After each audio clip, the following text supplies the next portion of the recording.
Bom, boa tarde a todas e a todos. Hoje estamos recebendo aqui colega, amigo, companheiro, Pablo, né?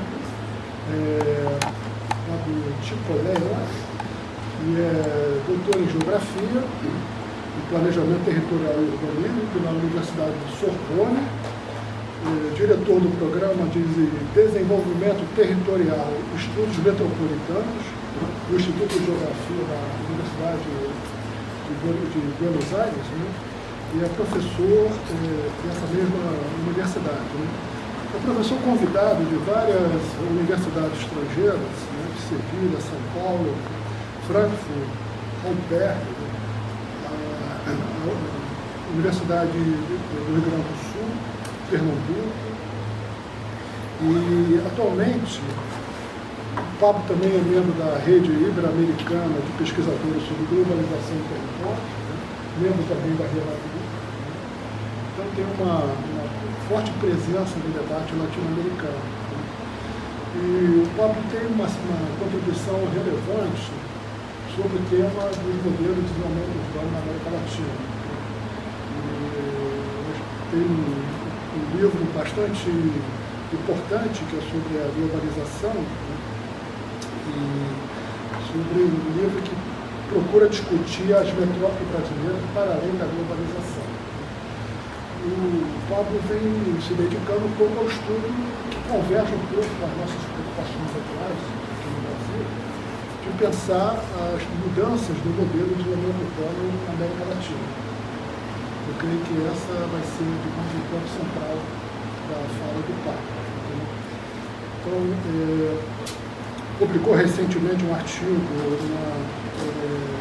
na Geocrítica, Capitalismo Digital, Modo de Desenvolvimento Informacional e Território na América Latina, um artigo bastante interessante, que eu acho que certamente vai estar aqui presente na fala do Pablo. Né?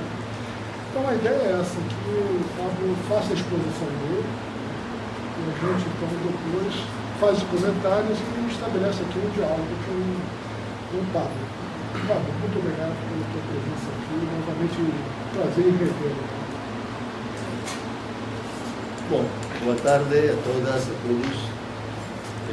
Muito feliz de voltar a essa casa depois de um tempão, de 10 anos, né? Estamos aqui com o Pedro Pires e outros colegas, com o Guilherme, etc. Assim que é muito prazeroso estar com vocês, dividindo algumas ideias, debatindo alguns pareceres sobre os processos de mudanças territoriais nas grandes metrópoles. Na América Latina, em geral, os territórios latino-americanos, mas mais especificamente nas grandes metrópoles na América Latina. Um pouco por aí é que eu estou tentando vincular nos últimos trabalhos as mudanças e os ensambles, as contradições também entre os diferentes modelos de desenvolvimento que de pronto estão, como se vai falar aqui, solapados, que estão sobrepostos uns a outros, às vezes não sem suficiente consciência de parte de nós, de parte do mundo político, de parte até da academia. Enfim, um pouco por aí estão minhas preocupações. E bom, eu estou aqui convidado por vocês, mas estou no Rio de Janeiro como parte de uma estadia como professor visitante na UERJ, especificamente no programa de pós-graduação em Geografia, o PGEO lá na UERJ, com os colegas de lá, particularmente com a professora Regina Tunes. Assim que, bom, enfim, vamos começar com essa fala. Aí, mais ou menos os conteúdos que eu pretendo, não sei se vou chegar a desenvolver todos os conteúdos, mas vamos tentar fazer o melhor possível.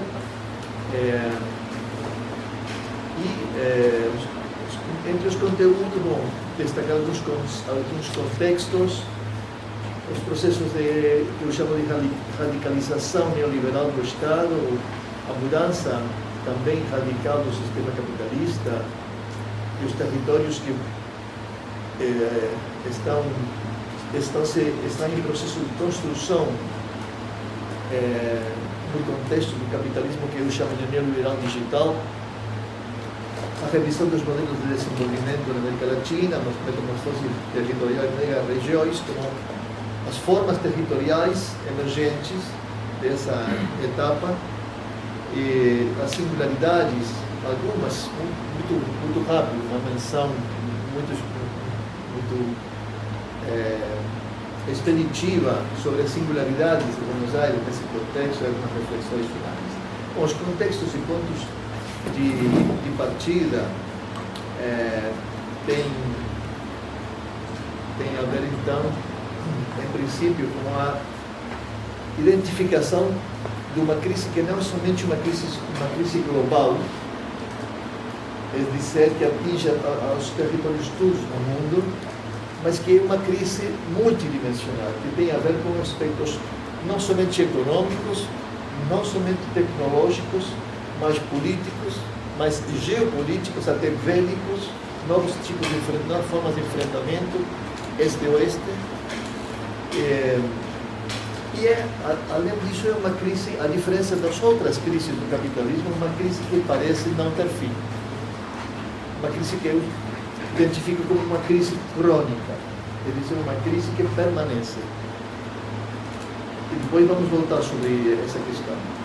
Mudanças, o outro aspecto contextual, o ponto de partida para essa análise que eu tento fazer, são as mudanças radicais do sistema capitalista, aquilo que estamos identificando com a quarta revolução científico-técnica, a quarta revolução industrial ou científico-tecnológica, que até parece já estar em processo de superação por uma outra. Às vezes eu tenho a tentação de falar em uma quinta revolução tecnológica, além daquela da internet no começo dos anos 2000, mas agora com a incorporação massiva de inteligência artificial, não sei se estamos no mesmo momento, na mesma ruptura ou numa outra nova ruptura muito veloz no seu desenvolvimento. Enfim, coisas para discutir, talvez. Mas além dessa revolução, ou revoluções, quarta, quinta, tecnológicas, a verificação de violência geopolítica, até guerras neste momento, conflito na Palestina, por exemplo, conflito na Ucrânia, processos de erosão da democracia, que estamos vivendo até não somente pelas agressões trumpistas ou os sistemas autoritários que estão se instalando na Europa, por exemplo, também a experiência que tiveram vocês aqui, nos anos anteriores com Bolsonaro, a experiência que estamos tendo na Argentina com o regime de Milei. Afortunadamente, eu estou muito feliz dos resultados eleitorais de ontem à noite. Tenho aqui alguma coisa para se dividir com vocês. Excelente. Então, voltando, processos de erosão da democracia, da convivência, até da convivência democrática. Formas agressivas do capitalismo contemporâneo, neoextrativismo, financiarização, digitalização profunda dos sistemas produtivos, da economia em geral, das formas de produção em geral, mas das relações sociais também, e das formas de convivência. Complexidade dos processos de mudanças territoriais, aceleração e instabilidade dos territórios. Eu gosto de falar que o território hoje muda tão velozmente que até pareceria que poderíamos identificar ciclos de estruturação territorial que, às vezes, segundo os lugares, podemos pensar em alguns bairros de São Paulo, por exemplo, ou talvez também de Buenos Aires, mas também, nem que falar da China, não? Ciclos territoriais de até, não sei, 20 anos, onde podemos encontrar diferenças substanciais nas formas da paisagem urbana, na estrutura metropolitana, etc. é a complexidade e variedade de situações, no caso latino-americano, a partir do começo dos anos 2000, que tem a ver com a complexidade política, com uma especificidade da América Latina que não parece estar acontecendo em nenhum outro lugar do mundo na atualidade. Então, voltando para o primeiro condicionamento, a crise global, multidimensional e crônica, é uma crise que tem se transformado em alguma coisa estrutural, né? Num mecanismo a partir do qual o capitalismo neoliberal, também falado ultimamente, ultra neoliberal, mais de um prefixo é demais, não? Mas serve para identificar que já não é simplesmente aquele liberalismo até quase romântico dos anos 90, olhados desde hoje. Hoje está se impondo um ultraliberalismo, um liberalismo mais do que selvagem. Enfim, e essa crise então se está transformando em alguma coisa estrutural, um mecanismo pelo qual esse capitalismo contemporâneo e os estados imbuídos nessa lógica estão reforçando-se e governando seus próprios territórios e o território mundial, ao dizer de Laval.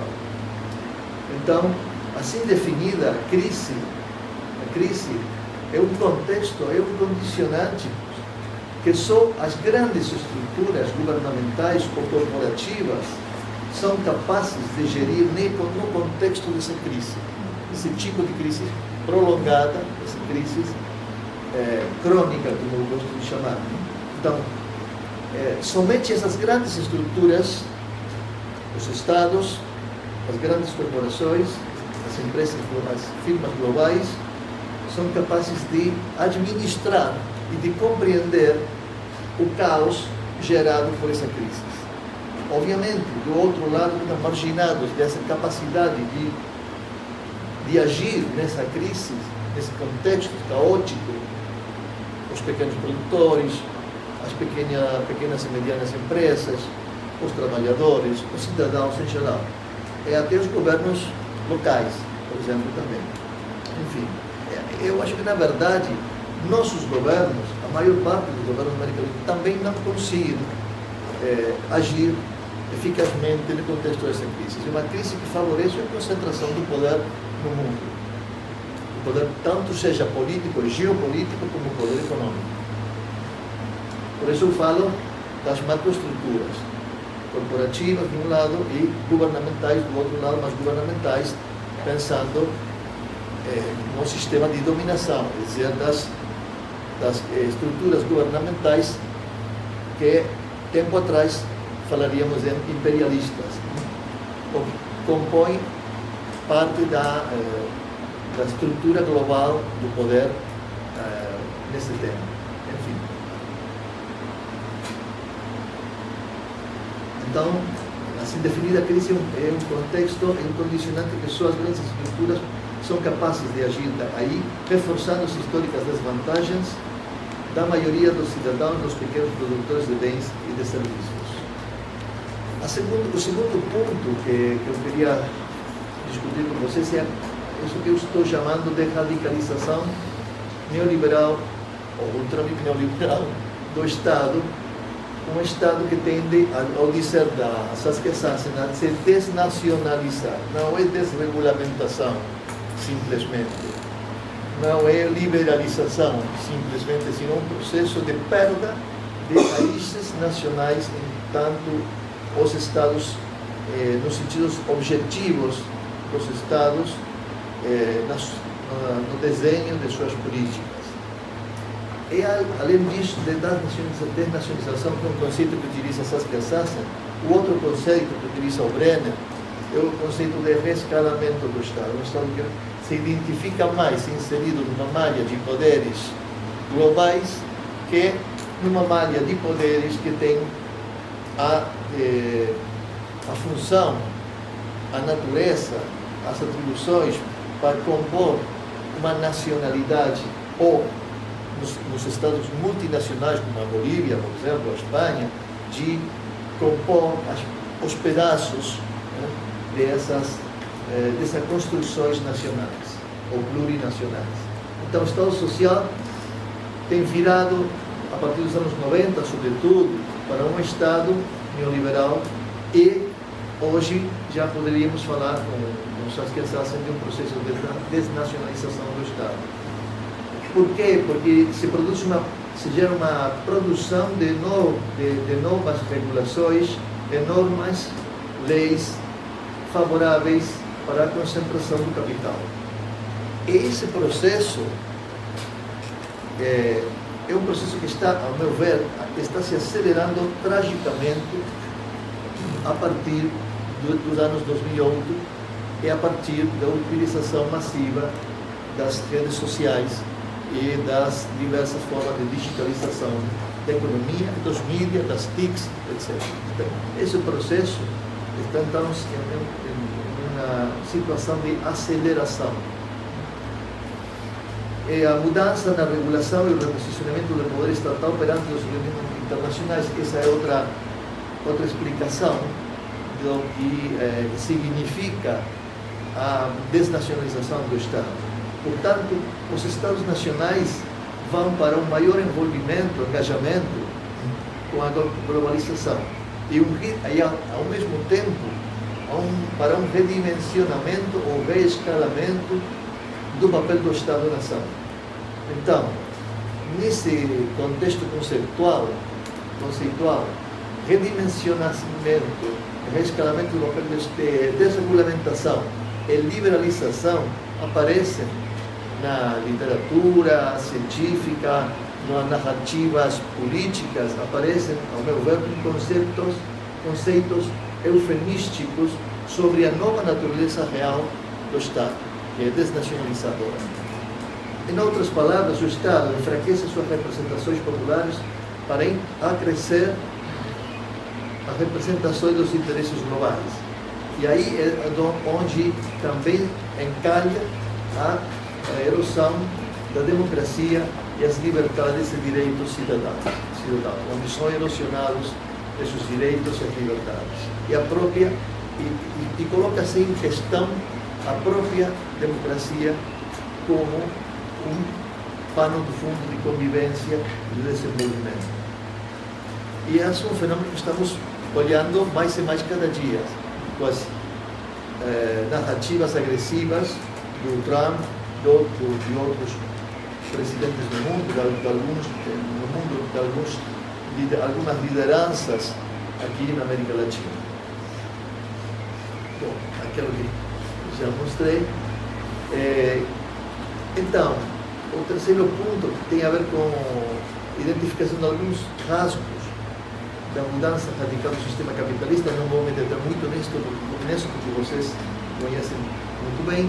É uma etapa dominada pela disputa e, ao mesmo tempo, disputa e articulação, involucramento entre a dinâmica de acumulação financeira e a economia digitais em ascensão, Não falo do industrial, porque o industrial está hoje, na verdade, o industrial clássico, no segundo plano. Não falo do agronegócio, porque é evidente que o agronegócio está, mesmo que a produção industrial e a própria produção imobiliária está completamente invadido, transfundido pela financiarização. E as economias digitais que estão também entrando a fazer parte das dinâmicas da natureza, da estrutura, das bases, um pouco das condições, novas condições gerais de produção nesse contexto atual do capitalismo. Então, informacionalização e digitalização aparecem como a base dos processos de produção e distribuição contemporâneos. E a formação, que aparentemente isso está definindo a formação de um novo ciclo sistêmico de acumulação, em termos de Giovanni Arrighi, que chamaremos de capitalismo, eu gosto de chamar assim, de capitalismo neoliberal, mas digital, porque não é somente financeiro. e não somente aquele que tem a ver com o ideário histórico neoliberal, sino tem a ver com um arcabouço, uma quantidade de ferramentas de gestão, mas também de dominação por parte das novas tecnologias. Então, formação de um ciclo sistêmico que coincide, seguindo a definição territorial do Arrighi, com o que seria o ciclo chinês, mas é ainda uma definição territorial que não está totalmente instalada, porque evidentemente ainda há uma disputa brutal entre a hegemonia norte-americana e as pretensões de se transformar em hegemônico a fortaleza e o processo de desenvolvimento da China. Então, plataformas e aplicativos não são apenas, como fala o Nietzsche, não são apenas uma inovação, mas também como um novo modelo de empresas e negócios, uma verdadeira revolução na forma de agir o capital nos nossos dias, a forma como o capital se amplia e se reproduz a partir desse novo esquema de negócios. É uma mudança radical nas formas de vetores da cultura e o cotidiano e a percepção do território, que também tem a ver com a penetração dessas novas tecnologias. E essa mudança é tão radical que dá para questionarmos sobre a própria continuidade do próprio capitalismo. Não que eu pense que não estamos já no capitalismo, sei que é uma discussão brava, mas temos que levar em conta que há algumas perspectivas, por exemplo, aquela de Varoufakis, onde os elementos estruturais do capitalismo estariam deixando de estar no centro do dinamismo econômico, as ganâncias reemplaçadas por rendas. Um capitalismo muito mais rentista, decididamente rentista. E as plataformas fazem parte desse mecanismo de renda. Então, os elementos estruturais do capitalismo estariam deixando de estar no centro do dinamismo econômico, as ganâncias relevadas ou reemplaçadas pelas rendas, e as próprias tendências destrutivas do capital e o ascenso das novas tecnologias que estariam definindo um novo modo de produção que o Varoufakis chama de tecnofeudalismo, porque é, de um lado, um retrocesso para um tipo de modo de produção rentista e para um modo de produção onde uns poucos atores dirigem praticamente, agem praticamente, controlam praticamente as formas todas de produção. E até a propriedade privada, aquela coisa tão cara ao capitalismo, é tão apavorante quando as propostas socialistas tentam pegar alguma coisa relacionada com a propriedade privada. Mas esse capitalismo está controlando a propriedade privada de muita gente, seus carros, via Uber, suas propriedades imóveis, seus apartamentos, através do Airbnb e outras plataformas semelhantes. Então aí há uma coisa que está muito boa para discutir até que ponto essa ainda continua sendo capitalismo. De qualquer jeito, não foi a questão que um dia alguém se levantou por aí no século XIV, XV, XVI e falou: a partir de hoje é o capitalismo, né? Foi um processo comprido. Então, seguramente que estamos no capitalismo, mas provavelmente também estamos indo além do capitalismo, e isso vamos saber, não? Nossos filhos, nossos netos, se esse capitalismo continua a existir, pelo menos do jeito que a gente conhece. Enfim, essas mudanças significam uma transformação profunda e arrasadora, não só da esfera econômica e produtiva, mas também na esfera cultural, da vida cotidiana, do território. Porém, as tendências geopolíticas e a gravitação crescente da China e outros BRICS questionam a ordem econômica predominante. É o que estamos falando faz uns minutos. Sim, está colocada essa questão de para onde vai hoje o capitalismo, mas também sabemos que talvez em poucos anos, 10 anos, 15 anos, a hegemonia de controle da economia mundial e também a influência política e geopolítica pode mudar radicalmente, seja ou não no marco do capitalismo. Então, eu acho que aparece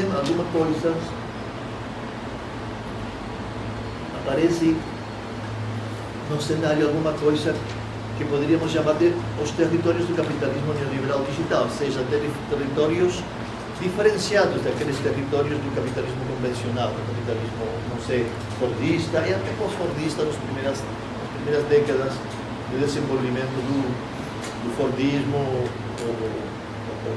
do modo de regulação neoliberal. Então, a ascensão de um novo tipo de relações espaço-sociedade, onde a informação e a tecnologia não são apenas, como falava Castells, não são apenas recursos que as dinâmicas sociais e econômicas se apropriam para alimentar, para fornecer o processo de acumulação, como falava Castells, obviamente.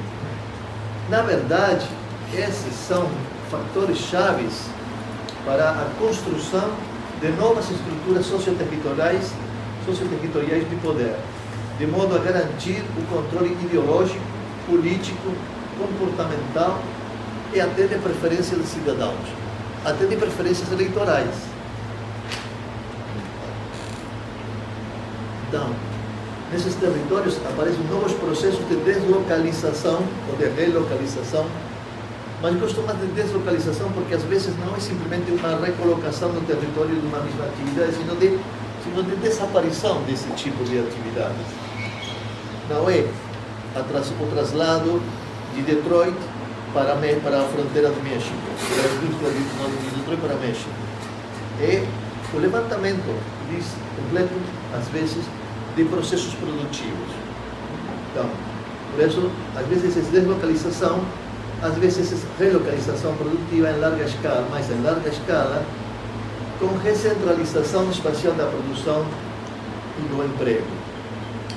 E nesses territórios do capitalismo neoliberal digital aparecem, ao meu ver, mas não somente ao meu ver, de muitos colegas também, a aparição de formas territoriais predominantes, processos que poderíamos chamar a esta altura de hipermetropolização, para não seguir falando se é megalópole, se é nebulosa urbana e tal, mas é um processo de expansão, um salto de escala na produção do espaço metropolitano, hipermetropolização.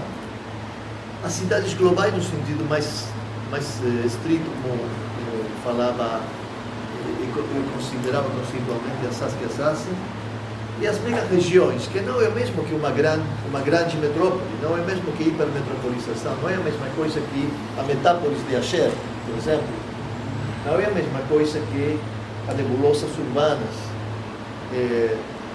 sino que uma nova forma territorial ascendente. Já vamos falar, se há tempo, quais seriam as definições dessa mega-região, que não é exatamente um tipo de espaço urbano, é um tipo de espaço onde o urbano é predominante, ou urbano, não uma cidade, não uma metrópole, ou urbano generalizado, falaria o querido Carlos de Matos, o urbano generalizado, aquela coisa que é, de um lado, tecido, mas também sociedade e cultura urbana, que abrange territórios que não são, stricto sensu, urbanos, territórios que são de produção agrícola, territórios que são naturais, de reservas, até reservas naturais, territórios turísticos, territórios logísticos, territórios industriais, etc. Infraestruturas em geral, enfim. Então, aparecem essas novas formas territoriais como predominante neoliberal digital. Em suma, esse novo ciclo de acumulação capitalista em que as plataformas digitais, os aplicativos sobre a internet e a inteligência artificial começam a desempenhar um papel cada vez maior, implicará uma redistribuição territorial da produção e distribuição de bens e de serviços. Então, os novos territórios que o capitalismo está incorporando atualmente não são geografias convencionais somente. Eu me perguntava, há tempo atrás, acho que muitos nos perguntavam, depois da China, depois da Índia, para onde vai a expansão territorial do capitalismo? Mesmo que é uma discussão que classe de capitalismo ou de socialismo temos hoje na China. É uma outra discussão. Mas, na verdade, a pergunta é, finalmente, também para questionar a supervivência do próprio capitalismo. Para onde vai o capitalismo, além, tendo já conquistado praticamente o mundo inteiro? Tem pequenos espaços, pequenos lugares da Amazônia, pequenos lugares da Puna, pequenos lugares na África, que ainda não estão absolutamente mercantilizados, como falaria o nosso querido Pedro Pires, mas, na verdade, em termos territoriais, a larga escala, para onde vai o capitalismo? É uma interrogante, não? Para onde vai? Vai. O capitalismo neoliberal digital avança sobre o tempo livre das pessoas, mercantilizando nosso cotidiano. Aí tem um novo mercado, no nosso tempo livre, no nosso entretenimento, no nosso lazer, e até na delegação de um outro trabalho não pago, um outro tipo de plus-valia, delegando aos cidadãos tarefas que antes faziam as empresas. Acho que não precisa explicação, né? A inteligência artificial, os múltiplos dispositivos que alimentam, vigilam permanentemente nossos comportamentos, deslocamentos e preferências, necessidades e interesses, desenhando uma verdadeira cartografia do nosso cotidiano, que assim se torna tanto uma mercadoria quanto um novo território conquistado pelo capital. Então, esse capitalismo de dados e plataformas, também afetará mais profundamente as formas de produção, bens e serviços, induzindo o que chamo de desmontagem territorial da atual divisão do trabalho. Muita coisa que acontece nas fábricas hoje vai desaparecer pela digitalização. A mãos, primeiramente, das grandes plataformas logísticas que concentram as mercadorias e geram uma hipertrofia também desse espaço hipermetropolizado. Mas acontece que também a impressão em 3 dimensões, as impressoras em 3 dimensões, vão reemplaçar boa parte de processos produtivos que hoje se produzem nas fábricas. Então, por isso que eu falo de desmontagem territorial da produção. Uma parte significativa da produção ocorrerá fora das fábricas, então, e as formas de circulação inteligente e autônoma de bens e pessoas vai sofrer uma transformação ainda difícil de imaginar. Os automóveis autônomos, por exemplo, o retrato distópico dos dispositivos digitais autônomos dirigindo robôs, né? Ou simplesmente inteligência artificial digitalizada, esses dispositivos digitais dirigindo as tarefas dos humanos, e já faz parte da realidade das fábricas e, sobretudo, nos grandes galpões, grandes armazéns logísticos. Então, o sistema GPS, há muito tempo que orientam e definem, sem muito pegar consciência, né? Definem nossas trajetórias que mudaram drasticamente nossa percepção do espaço urbano, dos sítios, dos lugares, das trajetórias que fazemos nas cidades, das marcas das cidades, da memória que relacionam nossa condição de identidade e cidadania com o território onde vivemos. Há uma desarticulação de nossa condição de cidadãos conscientes e habitantes das cidades respeito da cidade real mesma, nesse sentido, a favor da forma como os dispositivos fazem, dirigem e colocam opções nas nossas trajetórias. Essa tendência de distanciamento e amnésia territorial vai ser reforçada com a aplicação da inteligência artificial em veículos autônomos e dispositivos de transporte, como falava. Alguns riscos e debates sobre essa questão e essas novas tecnologias e sua implantação e os impactos nos territórios urbanos, metropolitanos. O risco e o debate colocados pelo capitalismo no nível digital é, em particular, pela aplicação massiva de inteligência artificial, que nos coloca diante de um reforço das hegemonias e narrativas civilizatórias vindas de um mundo dominado pela concentração e pelos valores individualistas, com uma alta capacidade de disciplinamento social. E essa perspectiva do debate em torno da inteligência artificial visa considerar a necessidade de regulações. Ainda não estão se discutindo seriamente como regular as plataformas, a digitalização massiva, a utilização de inteligência artificial. Não há ainda políticas suficientes para a produção e a distribuição de conhecimento e as aplicações produtivas e consideram o impacto no mundo do trabalho e da vida cotidiana dessas novas opções tecnológicas. O risco concreto é a reprodução e o empoderamento extremo das inércias discursivas hegemônicas, das formas de organização da sociedade que promovem a concentração, a discriminação, o individualismo extremo, a exclusão social, os discursos tóxicos, violentos às vezes, a erosão dos direitos dos cidadãos, as atividades ilegais e a manipulação cultural, ideológica e até eleitoral.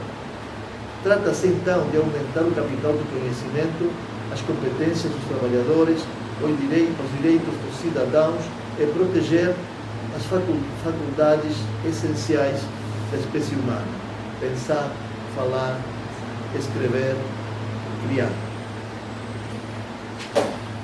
A forma e a velocidade com que a inteligência artificial está a avançar compromete com o mais profundo e a essência da condição humana. É preciso conscientizar sobre a evidente desincronização, o hiato, o gap, entre os desenvolvimentos tecnológicos e as capacidades das sociedades para percebê-los, compreendê-los, processá-los e regulá-los. Até o Bill Gates, até o Elon Musk, faz 2 anos atrás, se apavoraram da velocidade do avanço dessas tecnologias. Mas não se apavoraram porque pensavam que estavam comprometidas essas funções humanas. Se apavoraram porque entenderam que uma nova geração de pequenos e medianos empresários, desenvolvendo muito rápido essas novas plataformas e aplicativos, iam reemplazá-los como magnates máximos do poder econômico mundial em pouco tempo. Porque essas empresas, de um dia para outro, transformam-se praticamente de um dia para outro, de um mês para outro, sem exagerar, em unicórnios, startups. A inteligência artificial, no contexto das sociedades predominantemente organizadas pelo mercado, pode ser o caminho para uma sociedade ainda mais injusta, mas também uma ampla via para o fascismo tecnológico, para imensas maiorias ainda mais exploradas, reprimidas e manipuladas, seja pela pobreza e indefensão, seja pela indução e manipulação do consumo, ou por meio de decisões e posições ideológicas que compõem seriamente a vida em democracia. E aqui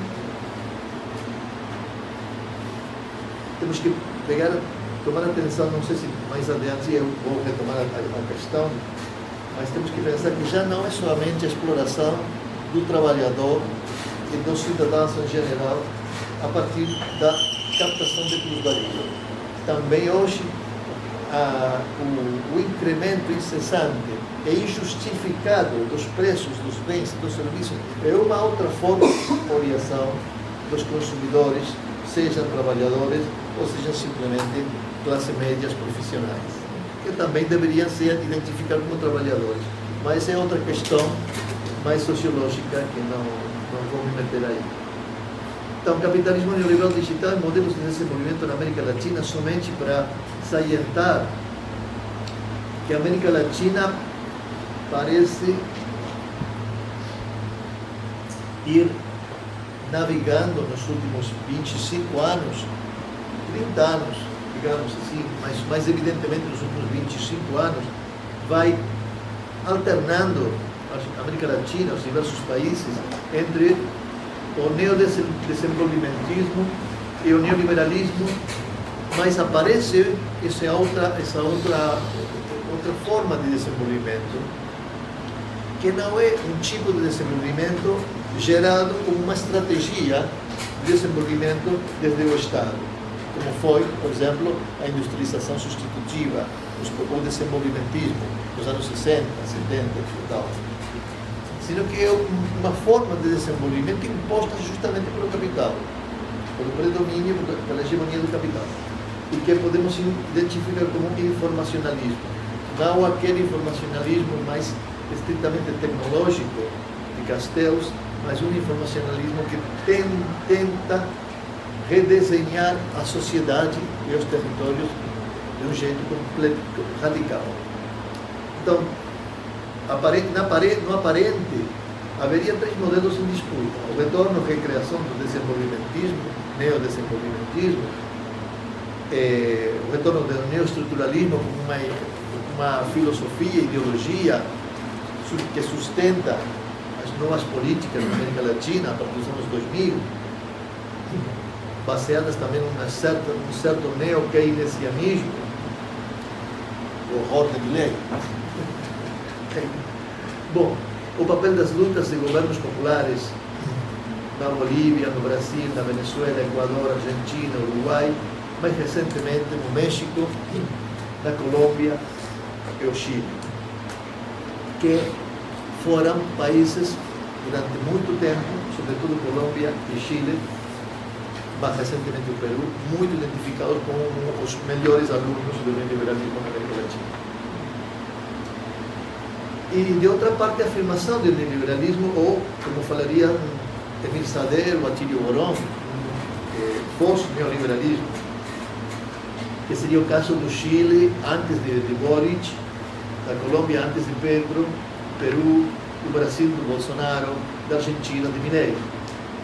E finalmente a subida, o ascenso do informacionalismo como um novo regime de negócio, de produção e de desenho da vida cotidiana, transitando desde as formulações do Castells para as formulações do Byung-Chul Han, as críticas de Byung-Chul Han sobre esse novo modelo de desenvolvimento. Paradoxos nesse contexto dos diferentes modelos de desenvolvimento, e que os ensaios neodesenvolvimentistas, eu não vou me meter num problema agora, porque não estou na minha terra, mesmo que o Brasil seja já minha segunda pátria, pelo menos acadêmica, de muitos afetos, muitos amigos, mas os ensaios neodesenvolvimentistas não parecem evitar uma economia e organização dual da sociedade.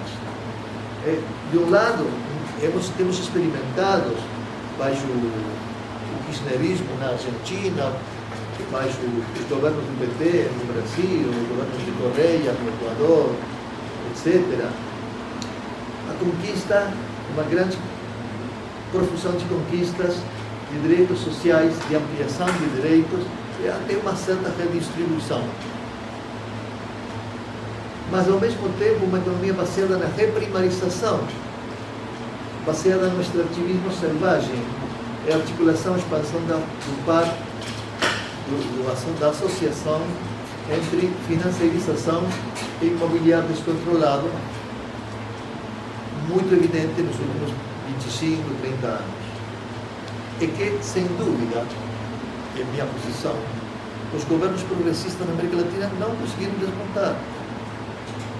Por baixo dos discursos progressistas, por baixo das conquistas sociais, esse capitalismo neoliberal continua vivendo, além das retóricas, além de muitas concreções dos governos populares na América Latina. Então, o que aparece é uma convivência entre progressismo e neoliberalismo que pareceria ir se naturalizando. Eu não vejo suficiente discussão sobre isso. Há muito apaixonamento sobre as conquistas de nossos movimentos populares, de nossos governos populares, mas não há suficiente percepção, ao meu ver, de o que acontece por debaixo da economia. Por debaixo e por cima. Enfim, narcotráfico, máfias, corrupção, bandas criminais na Colômbia, as milícias aqui, como pano de fundo que convive com os processos populares desenvolvimentistas, também estão se naturalizando toda essa criminalidade, né, que prolifera nas sociedades além dos nossos governos populares. Então, aí tenho alguns posicionamentos. Não trata-se apenas de uma revolução tecnoprodutiva, mas uma mudança cultural radical, falaria o Laval, onde os cidadãos já não se percebem explorados pelo capital, embora na realidade sejam disciplinados pelas redes sociais, os aplicativos e as plataformas. Dessa forma, o estreitamento de horizontes coletivos e projetos de vida estão se naturalizando. O like,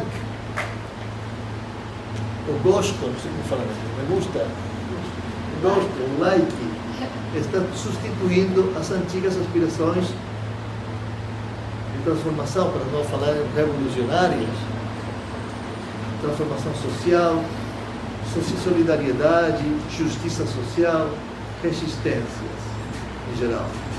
Esse regime econômico, que também é político, social, cultural, achata as aspirações, enfraquece as resistências e mercantiliza, de um modo geral, integral, a vida cotidiana, a vida social. E isso aparece como reasseguro de uma ordem social que admite níveis de desigualdade e injustiça que em outro contexto cultural a gente não admitiria, né?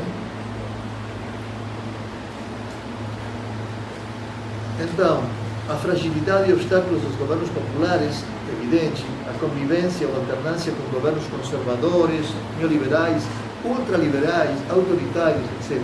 Democratização, expansão de direitos e redistribuição aparece do outro lado da reprivatização, extrativismo extremo, financiarização, digitalização extrema. Naturalização e visibilização, então, da convivência entre progressismo e neoliberalismo na América Latina, onde aparece uma transição prolongada, cumprida, do neodesenvolvimentismo e do neoliberalismo. E onde aparece esse terceiro modelo, aquele modelo de desenvolvimento informacional. Enfim, o avanço das economias digitais e da inteligência artificial é arrasador, mas há uma brecha de benefícios e acessos de acordo com territórios, gêneros, faixas etárias e condição de habitante de centros ou periferias. Quer dizer, não é geral, não é democrática não são democráticas essas inovações. Nós, todos os cidadãos, conseguem utilizar e obter benefícios por igual. É profundamente desigual.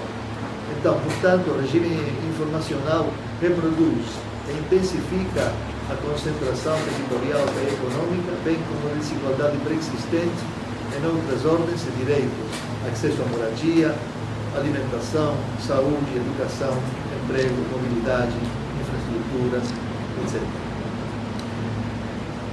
Já por ir concluindo, então tudo isso, esses processos, alimenta aquilo que muitos autores na América Latina estamos chamando a metamorfose territorial. A Sandra Lencioni, o Carlos de Matos, alguns trabalhos meus, estamos começando a falar mais insistentemente cada vez sobre esse conceito de metamorfose territorial, no sentido de que as transformações não são meros cambios superficiais ou cambios parciais na forma, na estrutura, na função urbana, sino que são um cambio, uma mutação genérica que transforma a cidade, a metrópole, em uma outra coisa.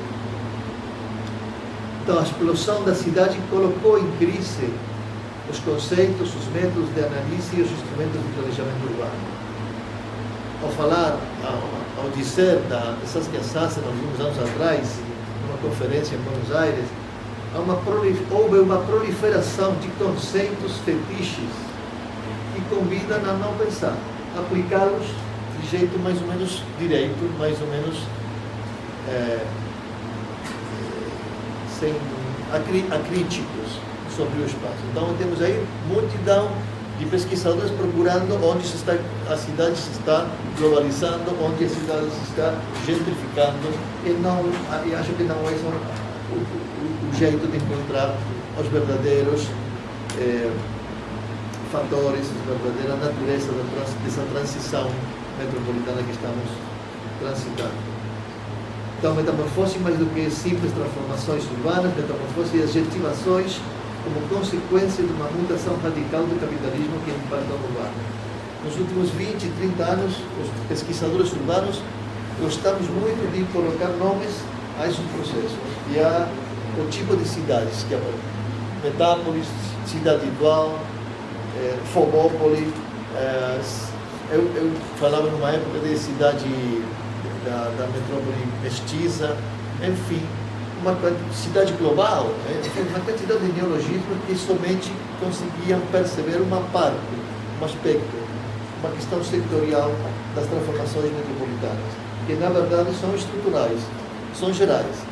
Mesmo que entendo que seja difícil apreender a totalidade, cada vez mais difícil. Acho que vocês, no Observatório Metropolitano, fazem um enorme esforço nesse sentido, mas é cada vez mais difícil apreender uma cidade como o México, uma região metropolitana, como a mexicana, como a de Buenos Aires, como a do Rio de Janeiro, nem que falar de São Paulo. As cidades chinesas, as cidades índias, turcas, enfim, é bem difícil conseguir uma... mas acho que não temos que renunciar, aceitar a perda desse olhar integrador dos processos metropolitanos, porque então não vamos compreender. E o pior de tudo, não vamos poder agir sobre essas novas realidades urbanas e metropolitanas.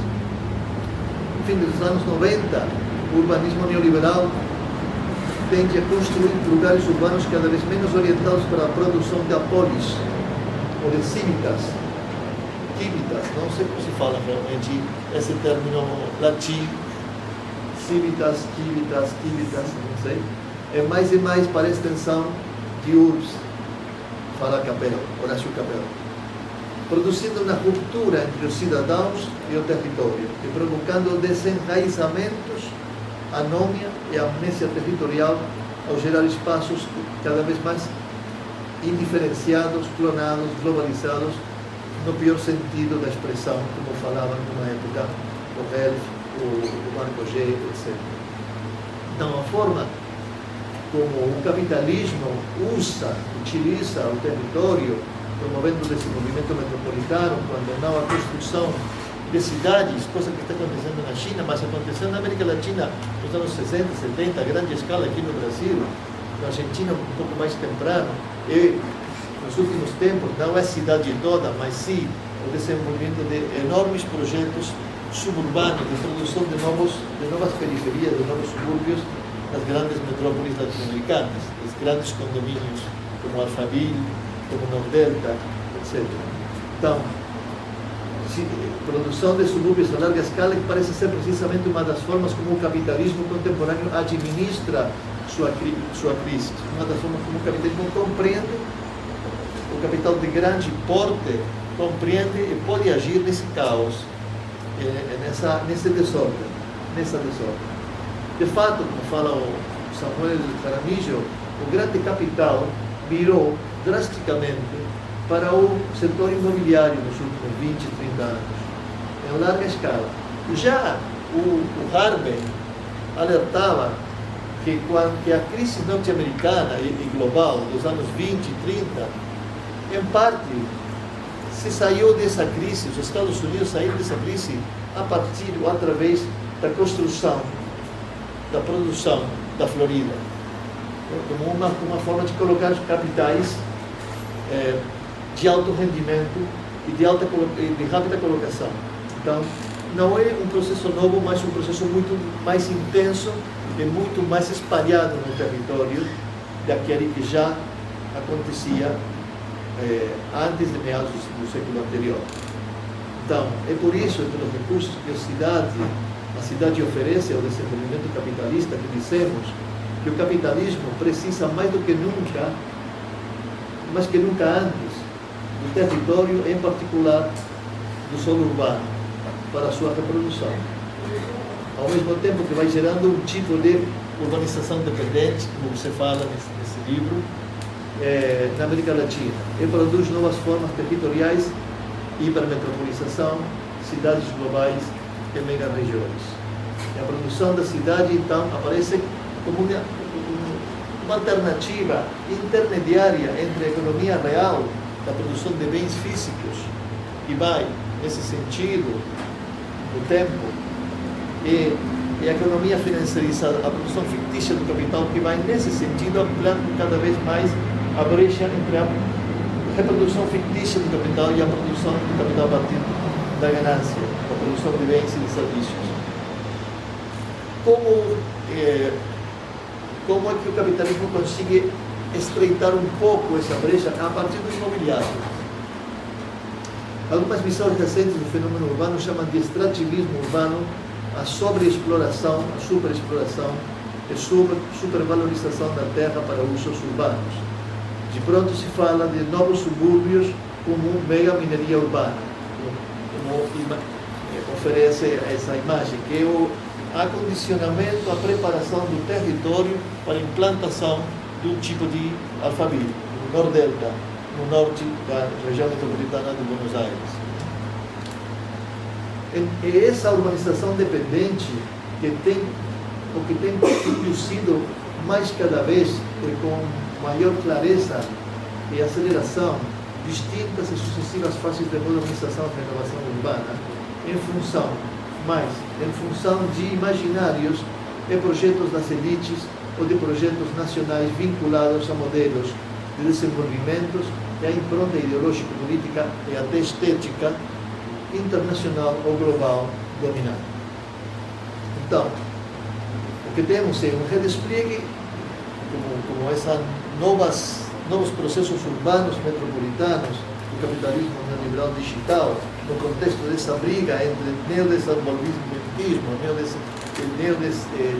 neoliberalismo, permeado e fortalecido pelo informacionalismo, temos redespliegue e desmontagem territorial da produção, geração de projetos urbanos a larga escala, de um lado, seja a densificação das áreas centrais, a faria-limização das cidades, né?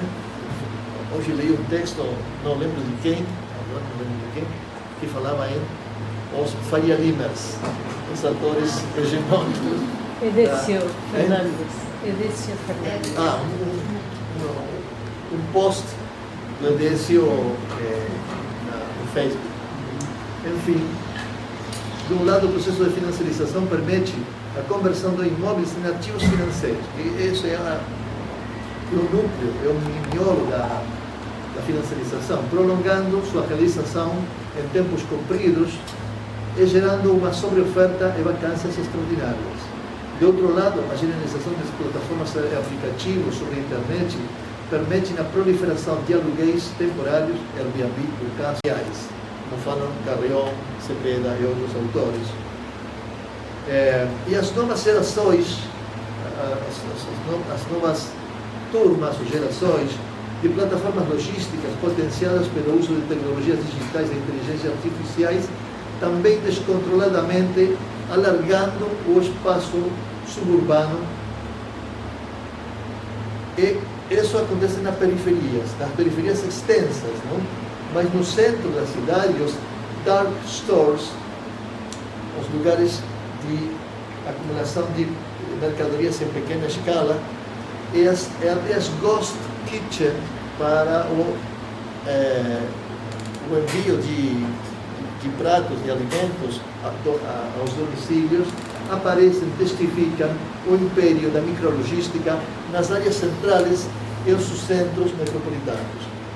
E aqui temos algumas imagens desse alargamento residencial, que não só de segunda residência, sino de residência definitiva, de setores de alta renda, média alta e alta renda, tanto seja em Buenos Aires, como no Delta, como essa imagem de no Delta, ou seja, no Alphaville, no norte também da conurbação paulistana.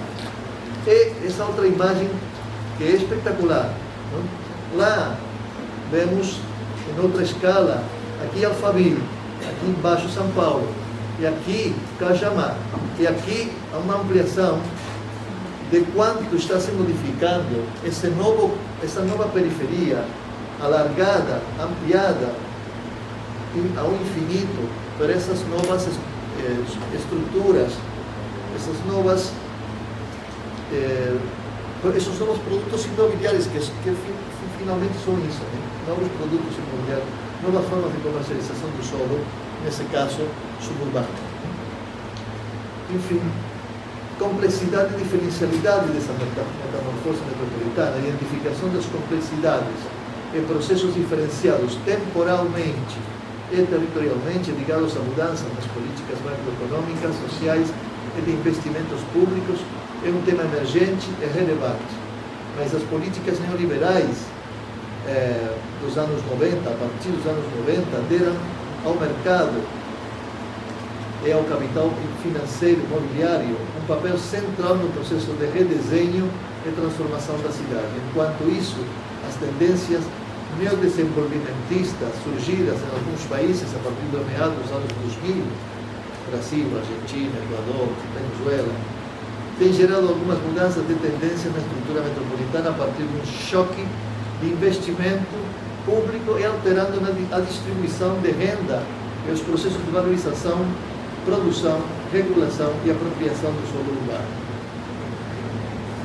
Há uma enorme quantidade de abordagens recentes sobre essas transformações urbanas na América Latina. Aí há vários autores. Não coloquei autores brasileiros porque vocês os conhecem, autores de outros países da América Latina que têm trabalhado distintas questões específicas. Não vou listar elas porque não tenho tempo, só falar. Eu vou fazer uma citação que me parece bem a propósito da temática que eu hoje estou desenvolvendo, do amigo e colega Luiz César. As cidades latino-americanas estão sendo, não é textual, mas é uma interpretação. Você depois vai dizer se é uma exégese correta ou não.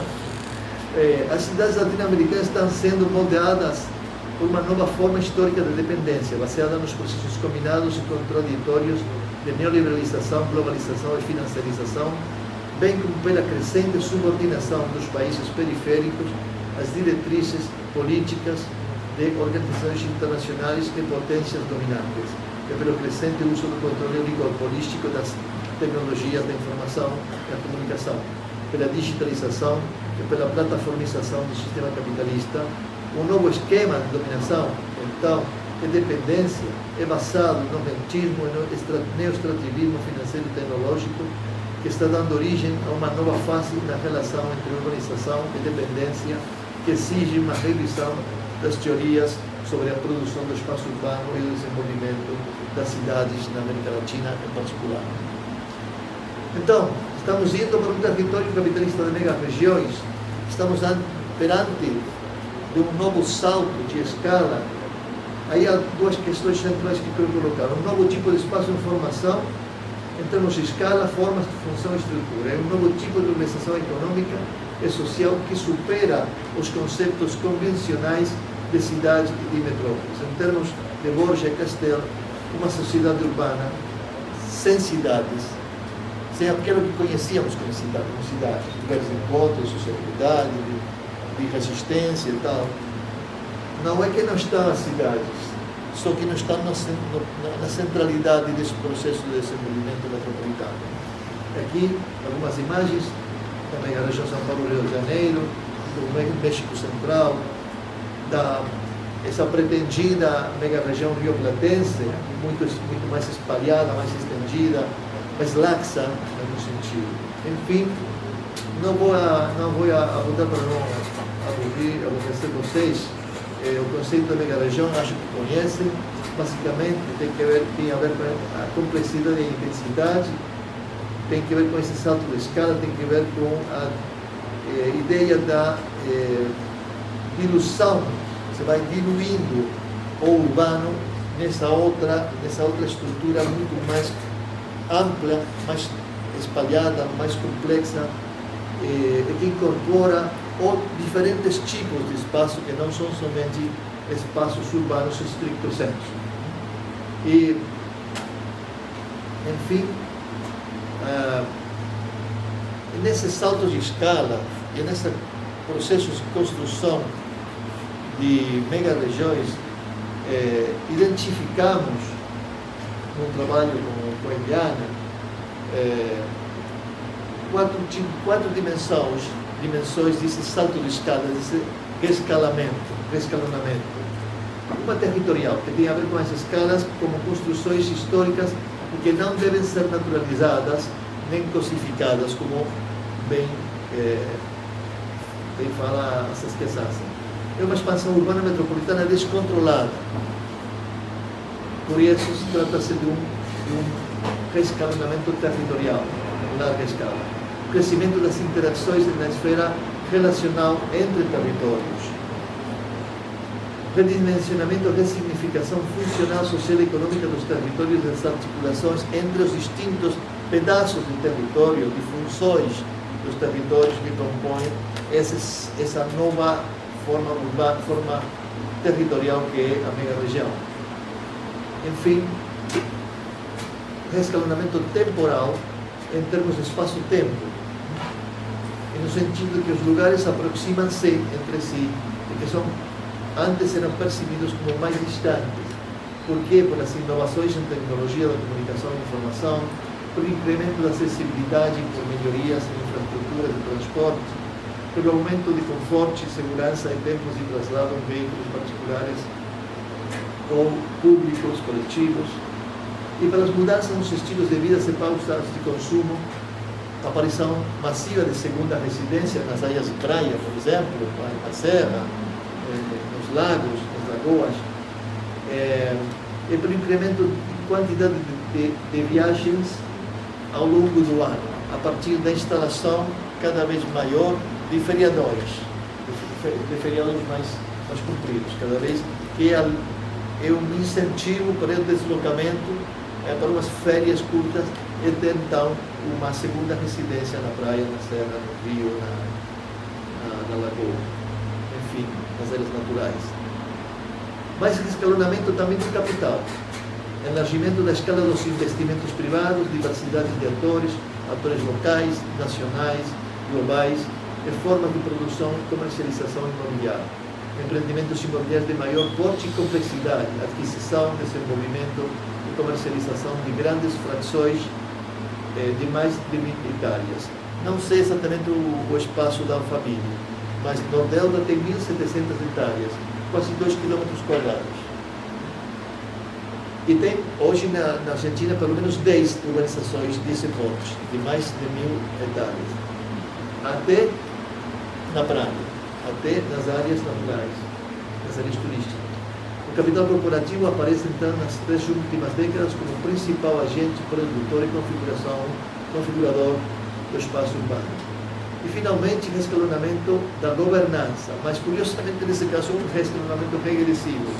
Por quê? Porque os processos de expansão urbana têm pouca ou nenhuma regulação ao nível federal, estadual e local. Porque os impactos acumulativos de expansão urbana ficam invisibilizados pelo tratamento setorial dos projetos imobiliários e da falta de um âmbito integrador com um olhar e a perspectiva regional. Do ponto de vista da gestão territorial e ambiental, essa escala constitui um espaço interjurisdicional que planteia um desafio pendente em matéria de arquitetura institucional.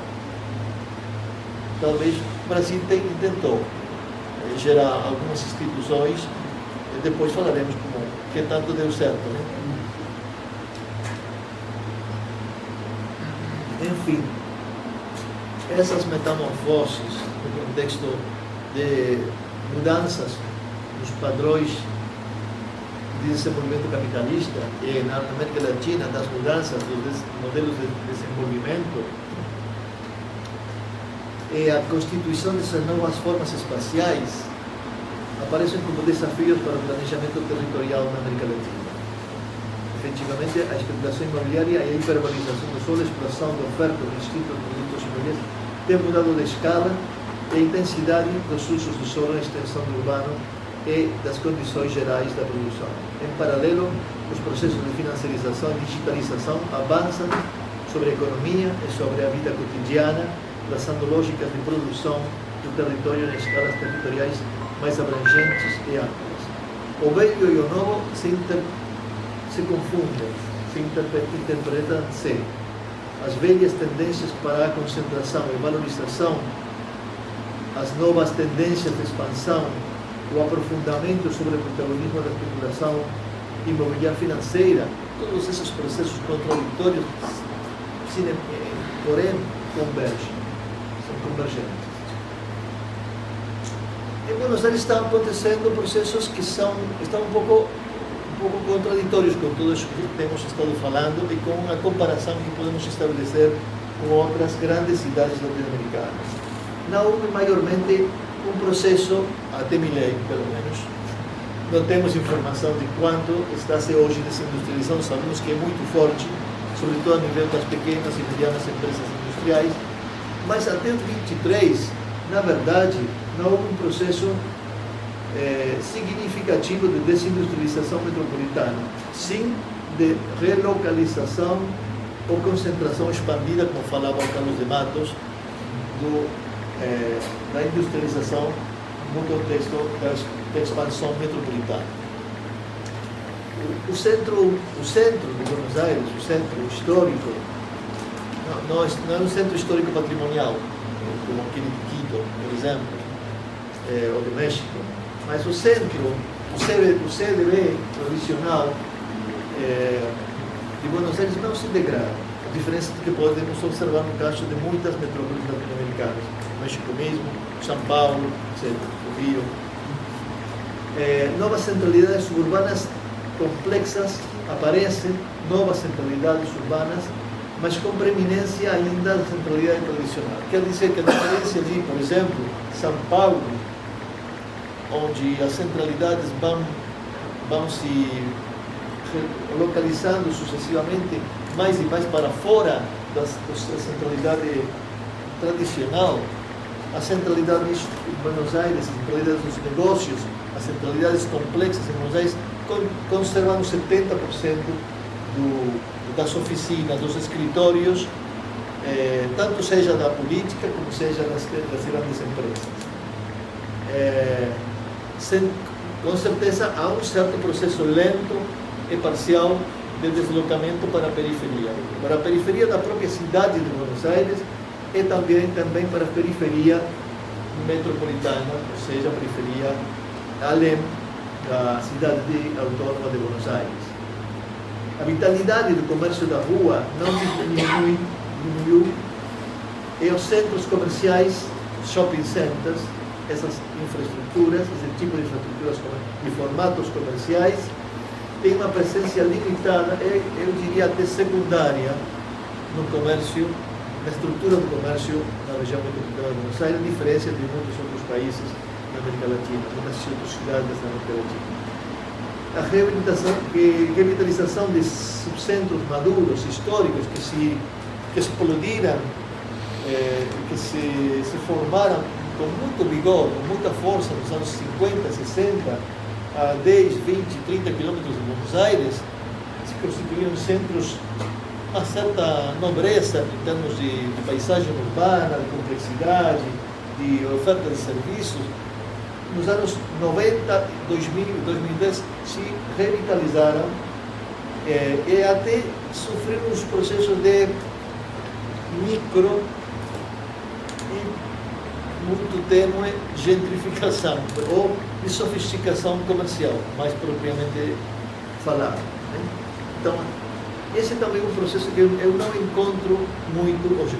Espero que sim tenha, mas não encontro muito em outras cidades latino-americanas. Ter uma estrutura metropolitana com subcentros maduros faz 50, 60 anos e revitalizados hoje com prédios de qualidade, com um centro verticalizado a 10, 20, a 5, 10, 15, 20, até 30 e que em algum sentido compitem já desde os anos 90 para adiante, compitem com a periferização em condomínios fechados,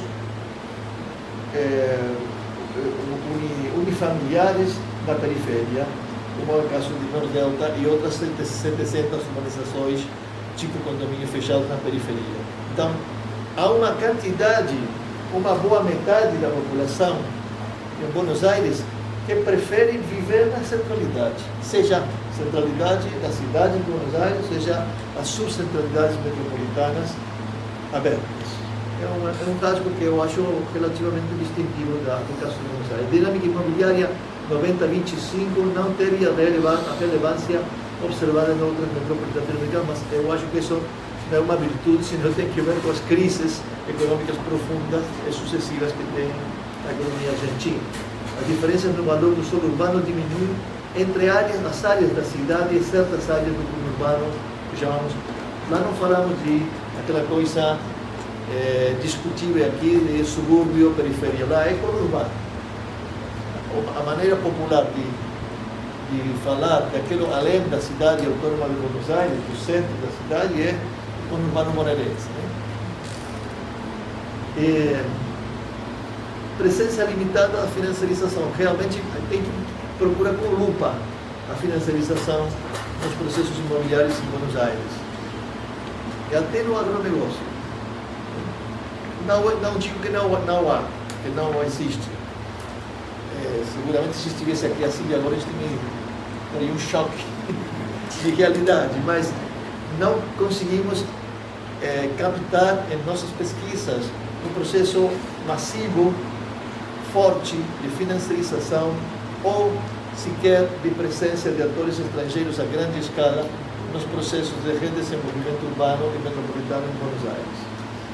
Contradições e contrastes entre as lógicas públicas e do capital imobiliário entre a cidade autônoma de Buenos Aires, o centro, e o conurbano bonaerense, neoliberalismo heterodoxo. Realmente, temos um trabalho recente com a Eliana, para um livro do Carrión, sobre como o neoliberalismo, no governo desses 18 anos de governo da direita na cidade de Buenos Aires, só pode ser qualificado de um neoliberalismo heterodoxo se atendemos aos equipamentos sociais gerados nesses 18 anos pelos governos do macrismo, do Maurício Macri e o Rodrigues, sobretudo o Rodrigues da Renta nos últimos anos.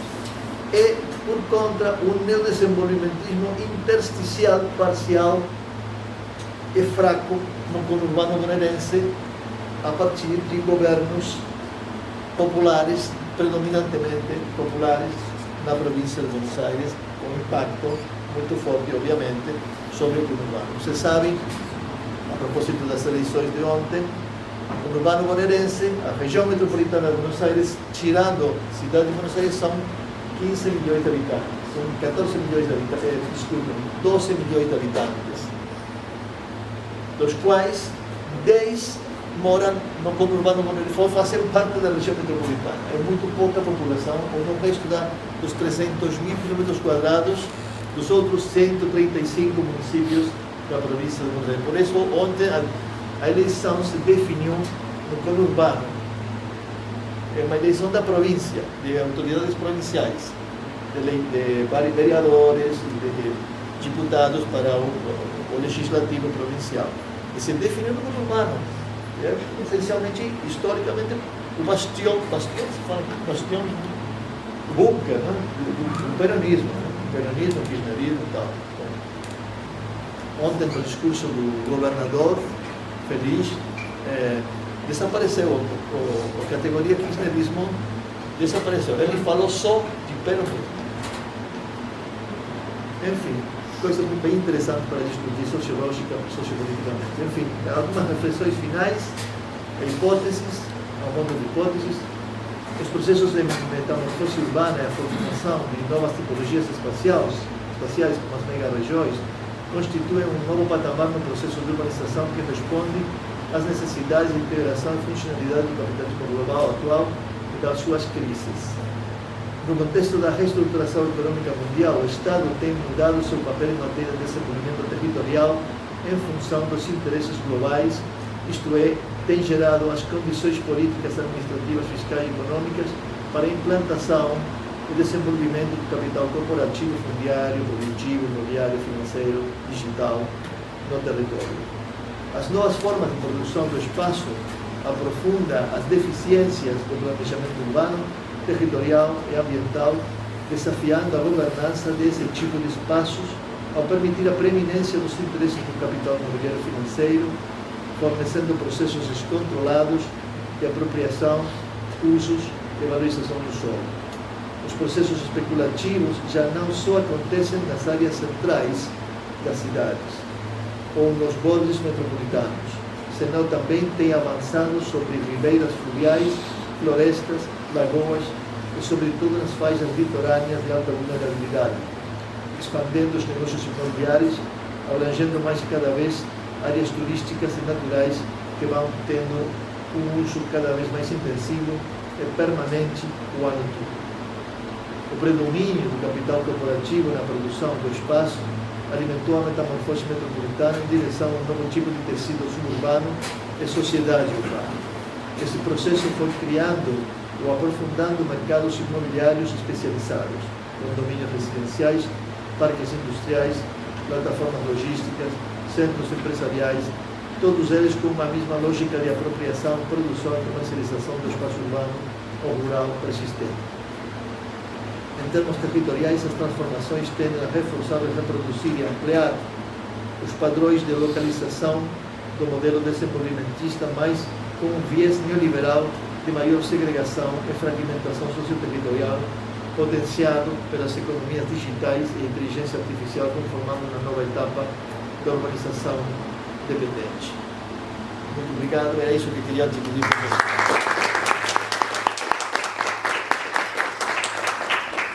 Bom, muito obrigado, Pablo.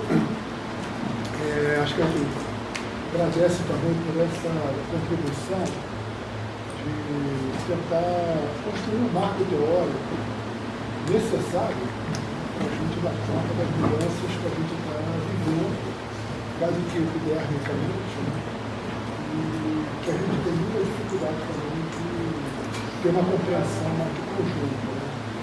Eu acho que nós estamos desafiados a fazer um esforço como esse que você faz aqui, e tentar construir um quadro teórico que permita a gente sair da análise, do contato muito imediato com a população. E sair também com isso, por essa via, de uma pauta muito orientada pela fenomenologia do problema de territórios. A gente vê a cidade, pensa a cidade, né, através de vários pedaços, sem que a gente consiga ter uma visão articuladora desses pedaços. Acho que nós estamos desafiados a necessidade de construir uma teoria, que é um desafio importante, porque essas mudanças estão em curso. Como você já diz, tem mudança não só em fluxo, mas mudança em aceleração.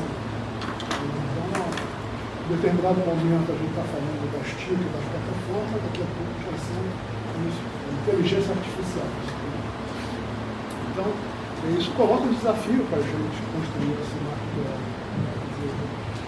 Algo que está acontecendo diante da gente, ao mesmo tempo, com uma velocidade de informação muito grande. Então, acho que é um desafio bastante importante para a gente enfrentar e uma contribuição como a tua é extremamente valiosa. A gente começar a ter referências que permitam a gente sair do vivido, do evento, daquilo que é mais imediatamente perceptível. São mudanças que estão transformando, como você tem dito, a relação entre economia e território, Estado e território e sociedade e território. Estamos atravessando várias dimensões da vida coletiva, a qual a gente conhece. Então, é um esforço importante e eu acho que é um esforço coletivo. Não é algo que alguém vai fazer isoladamente, né? Uma concepção teórica, compreensiva, que dê conta dessas mudanças. Então, portanto, eu acho que tem uma discussão para a gente estabelecer, né, nessa perspectiva de dialogar com a tua proposição. Eu diria que talvez tivesse 5 pontos aqui para a gente conversar, que eu acho que é uma conversa que serve também para cada um de nós, está tentando também fazer esse tipo de esforço. A primeira questão, o primeiro ponto, é um ponto que tem a ver com a interpretação mais genérica do que está acontecendo em termos de mudança do capitalismo. A pergunta que eu me coloco, a pergunta que está em aberto, que cada vez mais há uma profusão de conceitos em torno dessa questão, se nós estamos diante de um novo tipo de capitalismo, ou se nós estamos diante de um capitalismo que se aperfeiçoa em ponto tal através de um processo de reestruturação produtiva permanente. E, na verdade, só realiza a sua própria essência quanto modo de produção. Não necessariamente a constituição de um tipo novo de capitalismo, assim, propõe o capitalismo digital, neoliberal, digital, né? Tem outros tantos outros conceitos que são colocados aí em discussão, exatamente para tentar capturar a essência dessa mudança. Então, a grande pergunta que eu acho que se coloca aqui é se nós estamos diante de um velho capitalismo que aperfeiçoa a sua essência através de um processo de reestruturação permanente ou de uma revolução permanente operada pelo capital, ou se na verdade nós estamos na direção de um outro tipo de capitalismo, como, enfim, algumas expressões tipo capitalismo produtivo ou técnico-feudalismo, eles propõem a interpretação dessas mudanças mais macro. Então, essa é uma primeira pergunta que eu acho que não tem resposta imediata. A questão de a gente refletir ao mesmo tempo, entender mais o que está mudando, em termos de relações sociais de produção, as relações de propriedade, os mecanismos de produção, distribuição, etc. Então, essa é a primeira questão que eu sugeriria, assim, como plano de reflexão, a partir dessa tua proposição, com essa expectativa, né, que isso seja um esforço coletivo. A outra questão que eu acho que valeria a pena a gente se colocar é se nessas interpretações nossas, a gente acaba também adoçando um pouco um certo determinismo tecnológico ou econômico.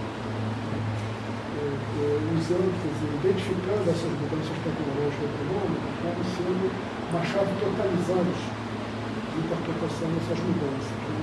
A gente sabe que a tecnologia não é uma forma autônoma, né? Ela é moldada e apropriada, reconfigurada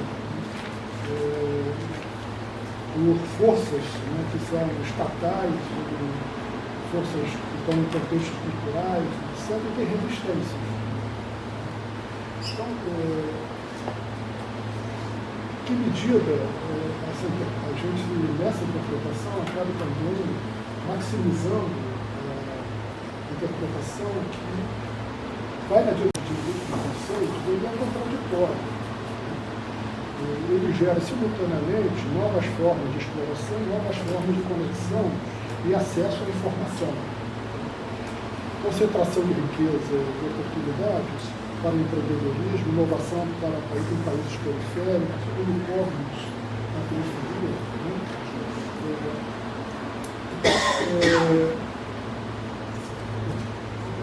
O desafio é a gente fugir de uma visão homogeneizante desse processo que não permita a gente pensar aspectos contraditórios dessa situação. E, nesse sentido, a quarta questão que eu colocarei aqui na nossa reflexão é um pouco minimizar ou ter uma ausência da dimensão da agência, da resistência. E maximizar uma análise que centra muito na dimensão estrutural do país. Em que medida a gente percebe ou não também processos que são processos de contestação dessas mudanças que podem apontar para uma direção diferente daquelas que a razão estrutural coloca como sendo o caminho inevitável. Por último, a última questão que eu colocaria aqui é a necessidade da gente, você está preocupado nessa questão, nós também, de não deixar de pensar as particularidades históricas em que esse processo macro estrutural ocorre. Pensar as particularidades históricas latino-americanas, como essas particularidades podem fazer com que esse processo, mesmo com a sua força estrutural, tenha uma trajetória e não seja uma trajetória apenas concebida a partir de uma visão mais estrutural. Né? Então, como é que a gente articula uma necessária análise mais abstrata, mais geral, que sintetiza as grandes forças que tem no movimento e, ao mesmo tempo, captura as particularidades históricas nas quais essas forças hegemônicas se expressam e vão criar realidades concretas. Bom, essas são questões assim que eu diria assim que poderiam servir de base para uma conversa da gente aqui a partir do que você colocou, expôs para a gente, né, novamente, ressaltando a importância de um trabalho como esse, de contribuir com uma referência para a gente sair dessa análise muito vivencial das mudanças, tentar conseguir apreender o que está, de fato, acontecendo como um processo mais estrutural, mais global, mais centralizado. Né? Então, com isso aqui, a gente pode abrir aqui uma rodada de questões, comentários, perguntas, etc., para a gente desdobrar aí a intervenção aqui do quadro. Pedindo devagar e alto. Está pedindo para falar despacito. Você se aproximar. Blocos de 3 questões.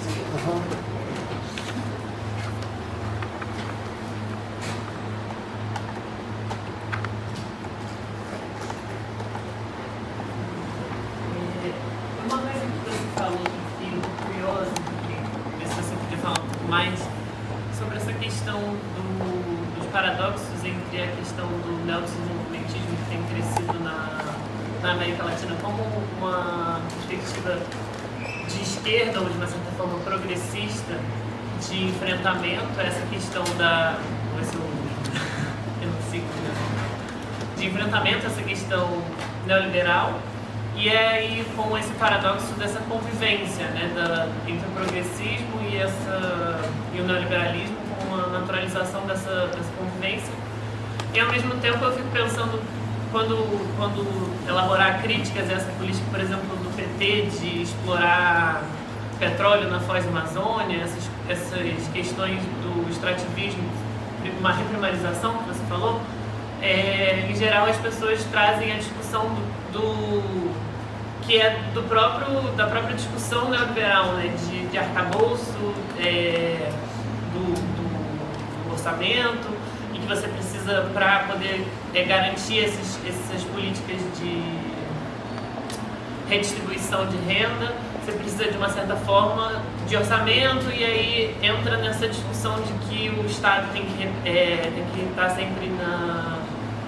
na redução do déficit, essas discussões em geral, e acabam de uma certa forma encerrando essa discussão possível, porque de uma certa forma precisa de orçamento para poder fazer políticas públicas de redistribuição, e o contexto meio que tende a uma lógica neoliberal.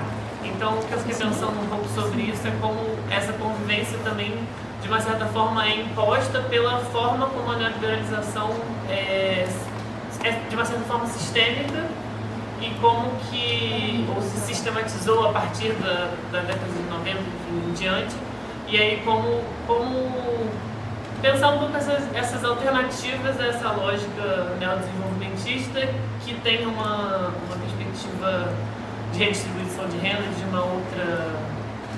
uma outra perspectiva progressista, mas que não conviva com essa questão neoliberal, quando a questão neoliberal está tão sistemática. Não sei se fez sentido. Sim. Vou fazer uma pergunta.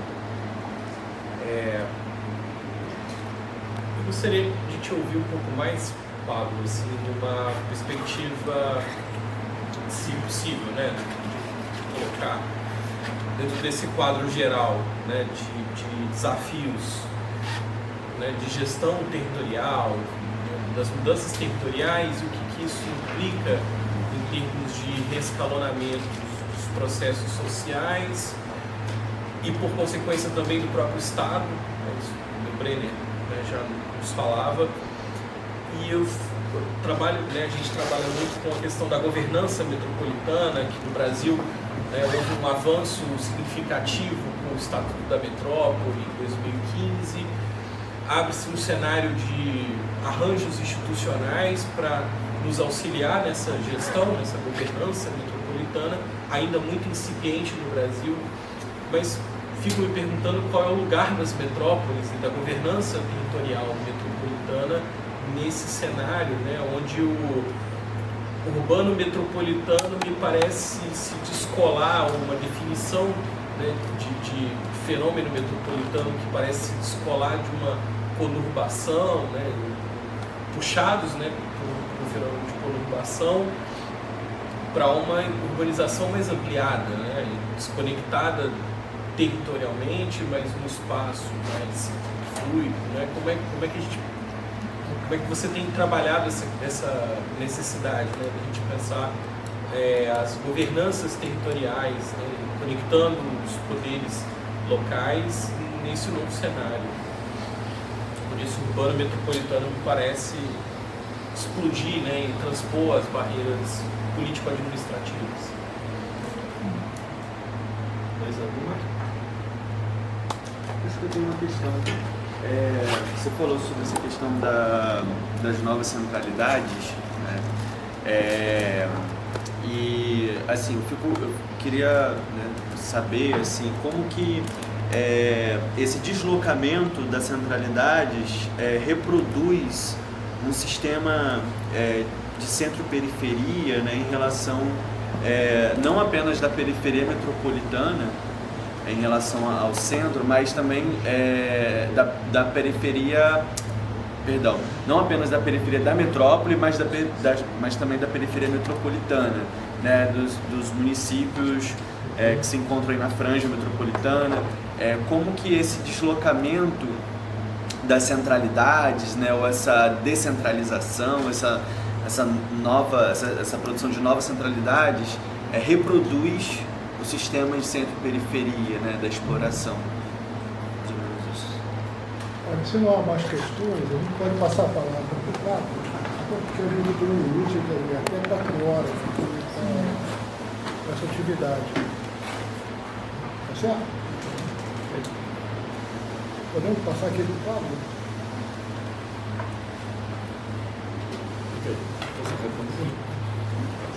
Bom, obrigado tanto pelos comentários como pelas perguntas. Respeito de suas intervenções, são questões de longo tempo de discussão e reflexão. Portanto, vou me permitir não abundar em mais comentários acerca disso. Vou tentar responder a essas colocações dos colegas aqui. A respeito da primeira pergunta, é difícil imaginar umas perspectivas num mundo que tende às interações e a globalização, a diluição de fronteiras e a umas estruturas comerciais cada vez mais abertas.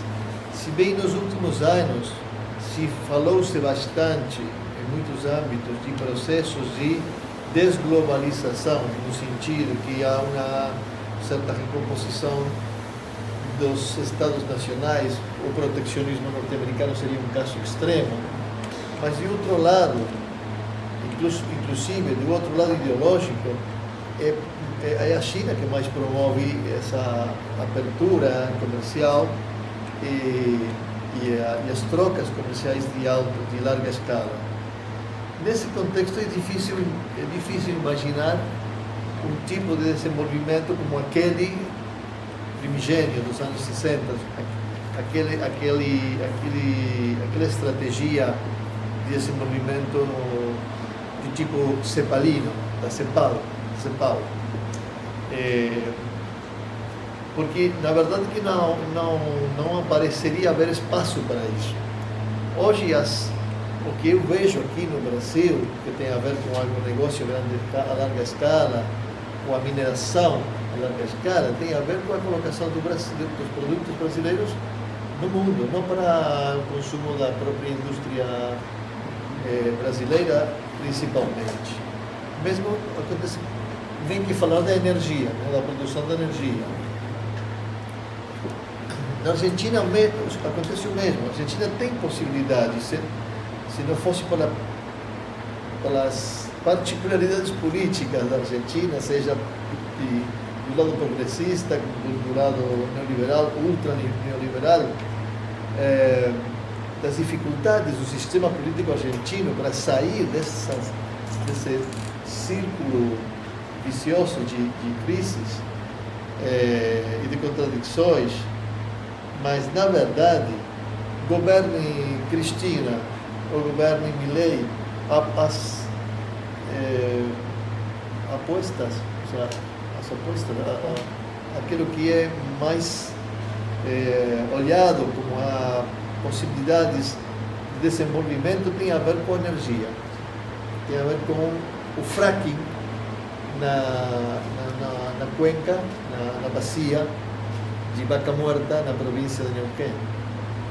Um futuro político da Argentina mais, não sei se mais desenvolvida, mas sim que possa sair, por exemplo, do círculo vicioso da restrição, chamada restrição externa, da dificuldade de acumular divisas, está colocado em Vaca Muerta, lá,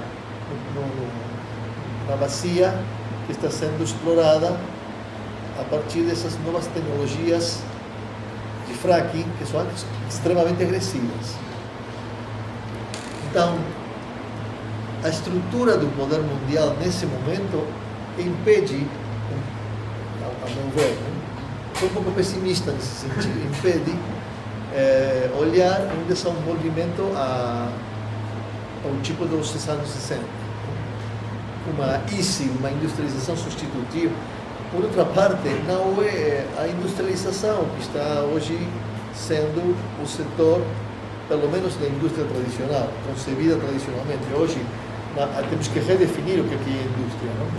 A indústria é um conglomerado hoje de atividades que acumula, que abrange uma multiplicidade de serviços à produção industrial que no modelo anterior, no modelo fordista, se produzia mesmo no setor industrial e nos últimos 50 anos saiu para fora do sistema. Então, o que é o sistema industrial hoje é muito mais do que aquela coisa de produzir um carro.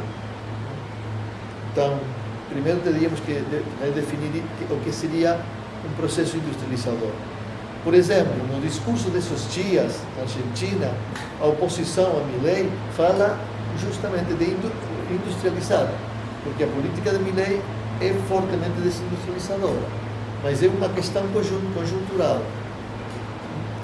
Enfim, acho que as perspectivas de um neodesenvolvimentismo como romântico, como aquele dos anos 60, hoje no contexto mundial é impraticável. Eu acho que, sobretudo porque todas as estratégias para o desenvolvimento aqui na Argentina, no México, tem a ver com a colocação de nossas economias no mercado mundial. E nos melhores dos casos, a articulação com a China. Se não é com os Estados Unidos, a articulação com a China. Então, difícil. E vou sim fazer um comentário sobre alguma coisa que você falou. As experiências alternativas são possíveis, claro que sim. Agora, um pouco como aquilo que discutíamos há 60, 50 anos atrás com José Luiz Coragem, né? Dizer, são possíveis experiências pontuais, são possíveis experiências até regionais. Eu sei que aqui há uma quantidade de experiências interessantes de economias alternativas, populares, solidárias. Existem. Agora, como levar isso a um plano, digamos, do Estado de São Paulo, francamente não consigo saber.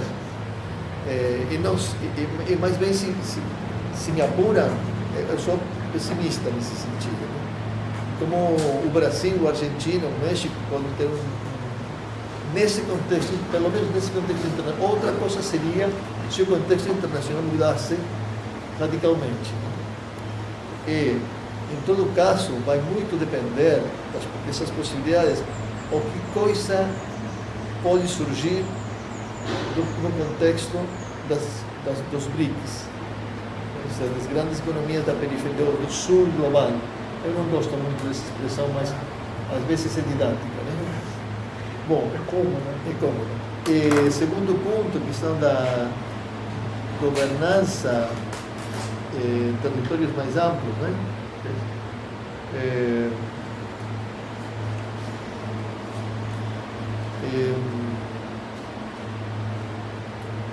Aí, justamente, o trabalho que eu apresentei planteia justamente que é um grande desafio, né? É um desafio importante nesse sentido, porque não há aparelhos institucionais que sejam capazes primeiro, de compreender essas novas territorialidades, essas novas construções, e, em segundo lugar, como agir sobre essas novas realidades. Então, isso vai implicar o que falamos aí no trabalho, uma nova arquitetura institucional que não está, com certeza, ainda em funcionamento. Acho que os esforços em alguns lugares de recobrir, por exemplo, o caso do Medellín, do vale da cidade, desse Vale da Burrá, de constituir uma autoridade metropolitana, vai um pouco nesse sentido, mas no sentido da melhorar as infraestruturas, sobretudo do transporte, de esgotos, mas não no sentido de gerar uma transformação radical de como o capitalismo produz esse espaço urbano. E um pouco, vou me meter em camisa de 11 varas, camisa grande, ou pequena, não sei. no Brasil, um esforço do Estatuto da Cidade, do Ministério da Cidade e de institutos como o de vocês, são uma esperança no sentido de gerar o que você falava, não? Marcos teóricos melhores, mais amplos, mais integrais, para produzir justamente ferramentas para compreender e agir nessas realidades. O problema mais desafiante que eu acho é que no tempo que geramos uma obra como essa, o mundo virou. A velocidade das mudanças são tais que quando conseguimos compreender o estado da arte das metrópoles em 2010, já é obsoleto. Aí é um duplo desafio. Como gerar instrumentos mais expeditivos de análise, de produção teórica, e nem que falar para agir sobre essas realidades. E a propósito das centralidades, foi você, não? Das novas centralidades, se reproduz ou não elas mesmas, essa estrutura de centro-periferia, com certeza. Eu falava das centralidades, mas se tomamos o município completo, por caso, Lomas de Zamora, um município muito poderoso, muito potente, muito bem articulado, e que tem uma complexidade e até uma certa tradição de cultura inglesa, pela questão ferroviária, a construção das ferrovias. Mesmo assim, aí tem se construído um espaço, nos anos 60 e 70, uma subcentralidade potente, digamos, de um município que hoje tem 500, 600 mil habitantes, e que na hora, nos anos 60, tinha 150, 200 mil, temos uma centralidade relativa, não diria popular, mas sim de classes médias. Aquela coisa que é bem diferente na Argentina a respeito do Brasil, do México, com essa impronta, essa particularidade da presença das classes médias na Argentina, capazes de adquirir uma grande quantidade de apartamentos. Então, nós estamos agora em Quilmes e outras localidades do conurbano sul. Essas também acontecem no conurbano oeste e norte, mas o norte é diferente porque é a classe média alta, né? Mas o sul e o oeste, classe média, mas um pouco relativamente popular. Então, naquele momento, nos anos 50, 60, 80, aquela conurbação sul e oeste foi produzida justamente pela industrialização. Se desenvolveu justamente pela industrialização e pelo ascenso social desses setores. Portanto, foi uma urbanização de setores médios, quase ao borde do popular, aí ao limite de serem populares. Não havia uma urbanização de elite, havia uma elite anglófila com escolas inglesas e tal, mas massivamente nos subúrbios de classe média.